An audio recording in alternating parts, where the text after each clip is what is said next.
Je m'appelle Catherine Vallière-Roland. Je me présente aux prochaines élections municipales du 7 novembre dans le district Montcalm-Saint-Sacrement, dans l'équipe de Bruno Marchand pour le Parti Québec fort et fier. Ça fait maintenant 30 ans que j'habite Montcalm et Saint-Sacrement. J'ai fait des études de sciences politiques à l'Université Laval qui m'ont amené à occuper différents postes au ministère des Relations internationales et de la francophonie depuis 2004. Depuis 2018, je travaille dans le domaine des droits de la personne et des affaires autochtones sur la scène internationale et j'ai décidé de me lancer en politique municipale pour me rapprocher des gens.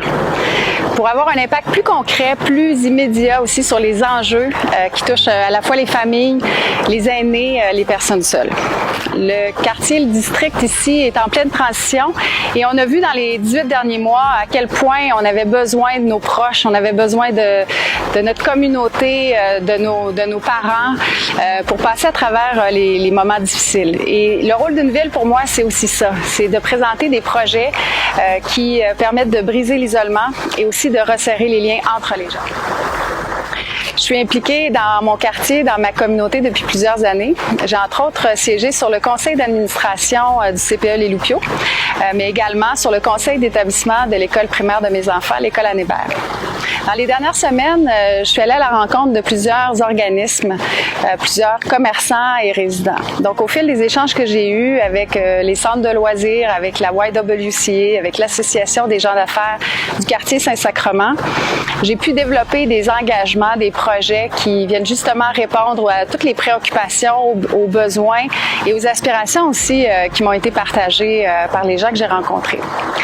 Donc, au-delà des annonces qui ont déjà été faites par notre parti sur la question notamment du tramway, des places en garderie ou encore du bien-être des aînés, je vous présente 4 engagements. Le premier sera d'aménager une place publique sur le parvis de l'église du Très-Saint-Sacrement. Le deuxième, de redynamiser aussi notre l'axe commercial sur le chemin Sainte-Foy entre l'avenue Ernest Gagnon et l'avenue de Vigny. Le troisième, de soutenir davantage d'initiatives de citoyens qui ont envie de développer des projets dans leur quartier pour préserver l'environnement, développer aussi des activités en agroalimentaire.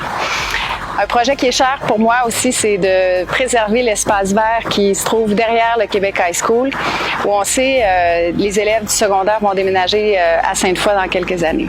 Puis je terminerai en disant que en quatrième lieu, ce qu'on va faire, c'est qu'on va développer une rue conviviale sur la rue Belvédère et une petite placette sur la Grande Allée pour connecter les résidents des Jardins Mérici au pôle Belvédère, au reste du district, en aménageant donc le début d'un petit circuit culturel et patrimonial. Je me présente avec un chef d'une grande intégrité, d'une grande authenticité et qui a su s'entourer d'une équipe de 13 candidates et de 8 candidats qui sont à la fois compétents, engagés et enracinés dans leur milieu. Donc, le 7 novembre, je vous invite à aller voter. Je vous invite à vous joindre à nous pour bâtir une ville qui nous ressemble, une ville qui nous rassemble. Le 7 novembre, chers citoyens, je vous invite à faire de Québec une ville forte et fière.